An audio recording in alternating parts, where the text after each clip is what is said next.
Hello and welcome or welcome back to my channel. Thank you so much for stopping by. Today I'm going to share with you a bottle gourd chutney recipe which I have stolen from my grandmother. These are the list of ingredients. This also requires tempering. You need onion, green chillies, ginger garlic, black gram, coconut and the peel of bottle gourd.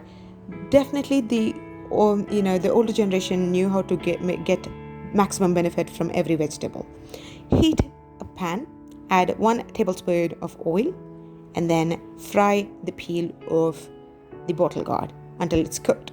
Then dry roast the black gram or urad dal until it's golden brown. Once done, add everything including the tamarind to the mixing bowl and then grind it. First grind it dry and then start adding water in order to get that coarse mixture, which is like this. Then for the tempering, go to your backyard, pick up the curry leaves. Now you can definitely go to your refrigerator and pick it up. So you just need 1 sprig, 1 was for decoration, so I'm just going to drop 1 off. Now come back home, heat the tempering vessel, or you can take any vessel of your choice. Add 1 tablespoon of cooking oil, any oil of your choice. I use coconut oil. Wait for it to heat up and then add 1 teaspoon of mustard and let it splutter. When I say spluttering, it goes ahead and pops out everywhere.